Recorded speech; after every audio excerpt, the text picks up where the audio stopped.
Hello, and thank you for joining me for this quick conversation. Today, I'm excited to be joined by Kelly, and we're going to talk about a feature called background sounds. But before we do that, Kelly, do you want to introduce yourself quickly?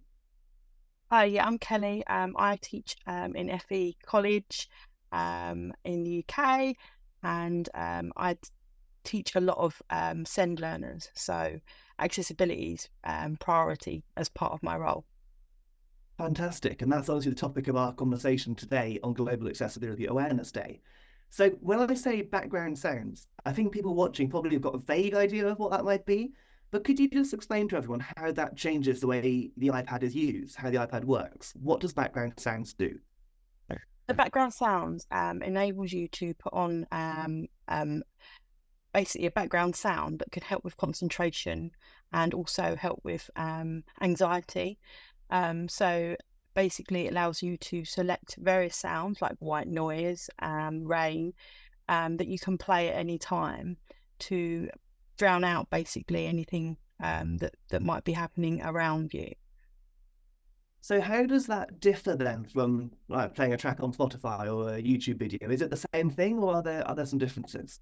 The difference is it's just built into the iPad. You can easily just switch it on and off.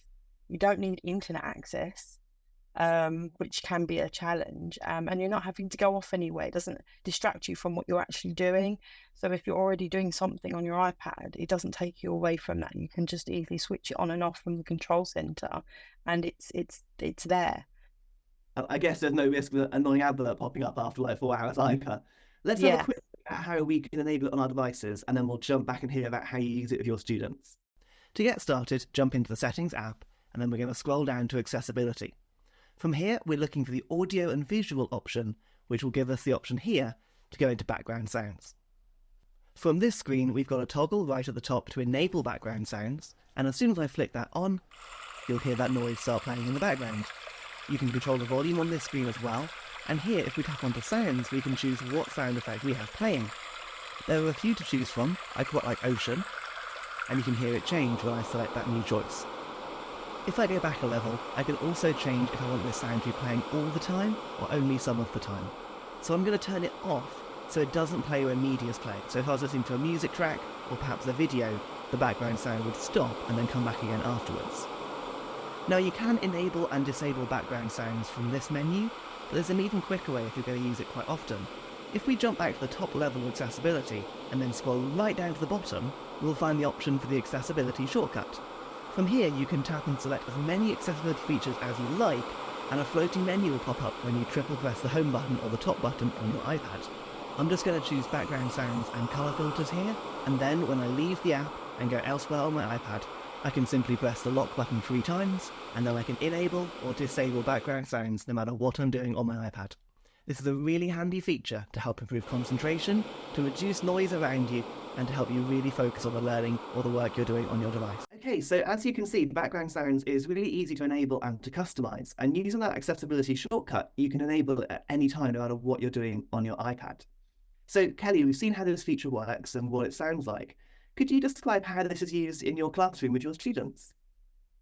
So we have a lot of students that struggle with anxiety. So when they're feeling overwhelmed, it's just a reminder, okay, maybe sit and use that.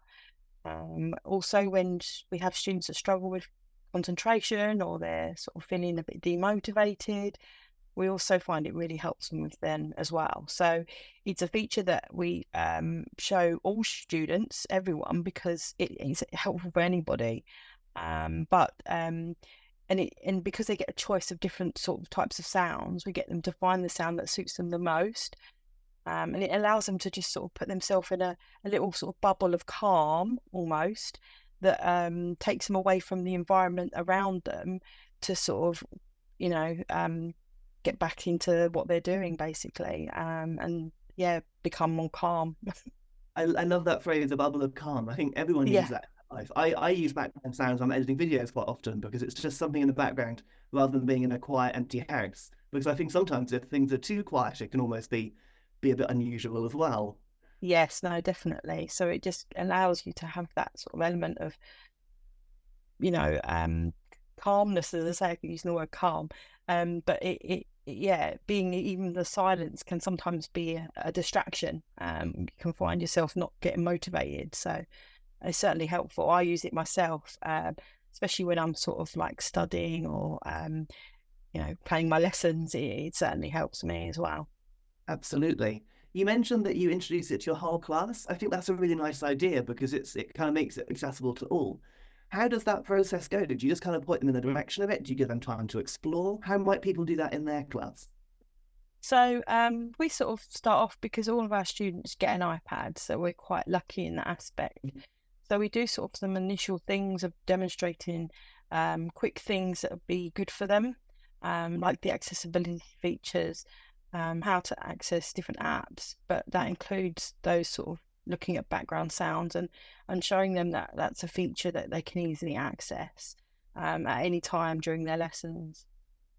That's really interesting. It's definitely a great way of introducing it to everyone at once. I'm guessing they perhaps use it more with headphones. Would you think? Yes, no, definitely. I wouldn't suggest having them all playing sounds. It would obviously defeat the object, I think, in terms of it'd be quite chaotic, I think, if you've got lots of them playing it at the same time. It feels like But the yeah, opposite of calm.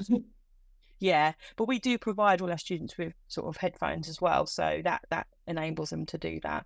And because our students actually get to take their iPads home, they've got it for when they're at home as well, so that's useful for them. And so, what impact do you think that has on your students? It certainly improves concentration. It relieves a lot of anxieties that we have. We do have quiet spaces for students to go to, but it actually has sort of enabled them to not have to go to those spaces as much because of the fact that they can just take themselves to that space where they're sitting already in the classroom. So, yeah, it's certainly it's enabled them to feel like they can continue what they're doing without being, having to remove themselves. That's really, really useful to know. Thank you so much for sharing your advice and your tips today. It's a very quick conversation, as the name hopefully suggested. But my last question that I've been asking to everyone I've interviewed is for people who haven't used this before, perhaps for teachers who are watching who haven't used this feature before, what advice would you give them in terms of exploring its potential in their classroom?